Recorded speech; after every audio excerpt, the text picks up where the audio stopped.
The Great Flood, Humanity's Downfall and Divine Regret. The Great Flood. But the Lord saw that the wickedness of humankind had become great on the earth. Every inclination of the thoughts of their minds was only evil all the time. The Lord regretted that he had made humankind on the earth, and he was highly offended.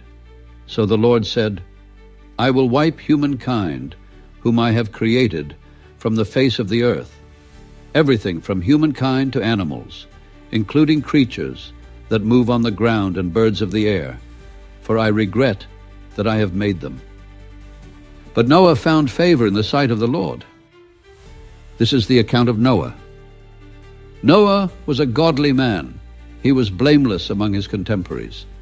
He walked with God. Noah had 3 sons, Shem, Ham, and Japheth. The earth was ruined in the sight of God. The earth was filled with violence. God saw the earth, and indeed it was ruined, for all living creatures on the earth were sinful. So God said to Noah, I have decided that all living creatures must die, for the earth is filled with violence because of them. Now I am about to destroy them and the earth. Make for yourself an ark of cypress wood. Make rooms in the ark and cover it with pitch inside and out. This is how you should make it. The ark is to be 450 feet long, 75 feet wide, and 45 feet high. Make a roof for the ark and finish it, leaving 18 inches from the top. Put a door in the side of the ark, and make lower, middle, and upper decks. I am about to bring floodwaters on the earth to destroy from under the sky all the living creatures that have the breath of life in them. Everything that is on the earth will die, but I will confirm my covenant with you. You will enter the ark, you, your sons, your wife, and your sons' wives with you. You must bring into the ark 2 of every kind of living creature from all flesh, male and female, to keep them alive with you. Of the birds after their kinds, and of the cattle after their kinds, and of every creeping thing of the ground after its kind, 2 of every kind will come to you, so you can keep them alive. And you must take for yourself every kind of food that is eaten, and gather it together. It will be food for you and for them. And Noah did all that God commanded him. He did indeed. The Lord said to Noah, Come into the ark, you and all your household, for I consider you godly among this generation. You must take with you 7 pairs of every kind of clean animal, the male and its mate, 2 of every kind of unclean animal, the male and its mate, and also 7 pairs of every kind of bird in the sky, male and female, to preserve their offspring on the face of the entire earth. For in 7 days I will cause it to rain on the earth for 40 days and 40 nights, and I will wipe from the face of the ground every living thing that I have made. And Noah did all that the Lord commanded him. Noah was 600 years old when the floodwaters engulfed the earth. Noah entered the ark along with his sons, his wife, and his sons' wives because of the floodwaters. Pairs of clean animals, of unclean animals, of birds, and of everything that creeps along the ground, male and female, came into the ark to Noah, just as God had commanded him. And after 7 days the floodwaters engulfed the earth. In the 600th year of Noah's life, in the 2nd month, on the 17th day of the month, on that day all the fountains of the great deep burst open, and the floodgates of the heavens were opened. And the rain fell on the earth 40 days and 40 nights. On that very day Noah entered the ark, accompanied by his sons Shem, Ham, and Japheth, along with his wife and his sons' 3 wives. They entered, along with every living creature after its kind, every animal after its kind, every creeping thing that creeps on the earth after its kind, and every bird after its kind, everything with wings. Pairs of all creatures that have the breath of life came into the ark to Noah. Those that entered were male and female, just as God commanded him. Then the Lord shut him in. The flood engulfed the earth for 40 days. As the waters increased, they lifted the ark and raised it above the earth. The waters completely overwhelmed the earth, and the ark floated on the surface of the waters. The waters completely inundated the earth, so that even all the high mountains under the entire sky were covered.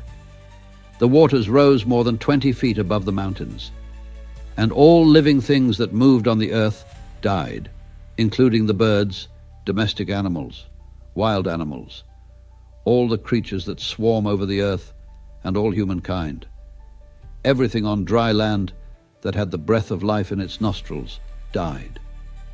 So the Lord destroyed every living thing that was on the surface of the ground, including people, animals, creatures that creep along the ground, and birds of the sky.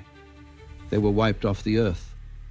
Only Noah and those who were with him in the ark survived. The waters prevailed over the earth for 150 days. But God remembered Noah and all the wild animals and domestic animals that were with him in the ark. God caused a wind to blow over the earth, and the waters receded. The fountains of the deep and the floodgates of heaven were closed, and the rain stopped falling from the sky. The waters kept receding steadily from the earth, so that they had gone down by the end of the 150 days. On the 17th day of the 7th month, the ark came to rest on one of the mountains of Ararat. The waters kept on receding until the 10th month. On the first day of the 10th month, the tops of the mountains became visible. At the end of 40 days, Noah opened the window he had made in the ark and sent out a raven. It kept flying back and forth until the waters had dried up on the earth. Then Noah sent out a dove to see if the waters had receded from the surface of the ground.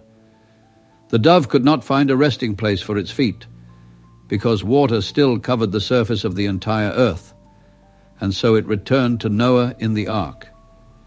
He stretched out his hand, took the dove, and brought it back into the ark. He waited 7 more days, and then sent out the dove again from the ark. When the dove returned to him in the evening, there was a freshly plucked olive leaf in its beak. Noah knew that the waters had receded from the earth. He waited another 7 days and sent the dove out again, but it did not return to him this time.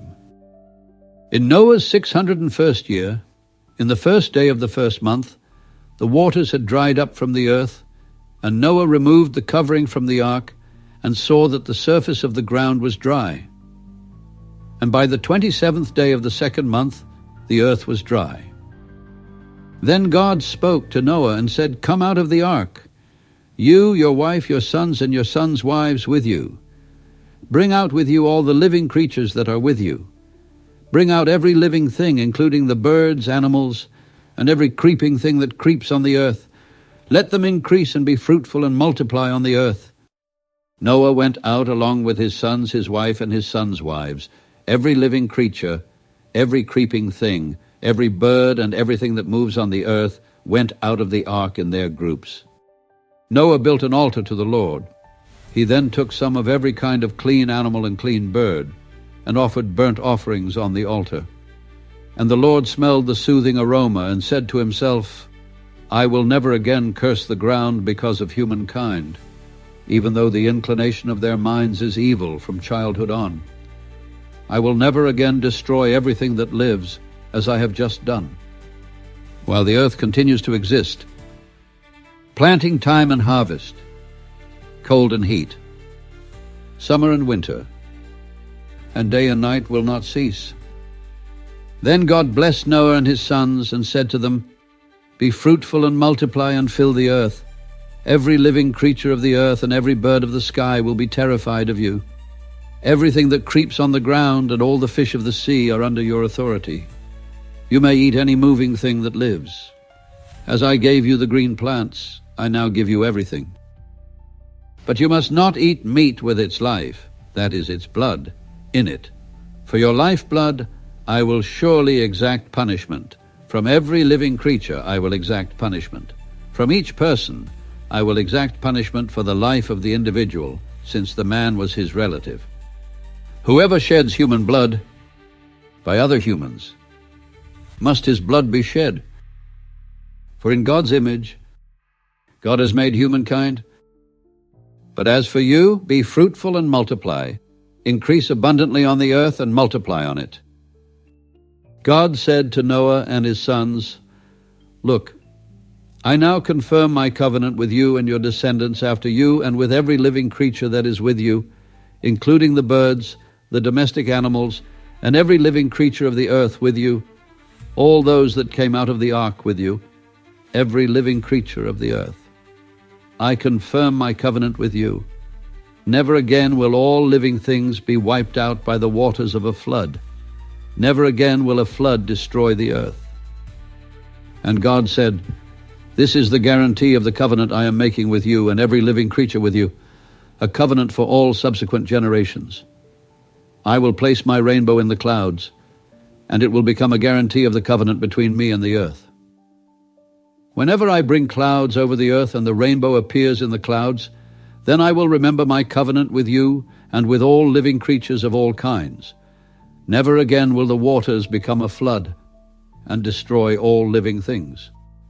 When the rainbow is in the clouds, I will notice it and remember the perpetual covenant between God and all living creatures of all kinds that are on the earth. So God said to Noah, This is the guarantee of the covenant that I am confirming between me and all living things that are on the earth.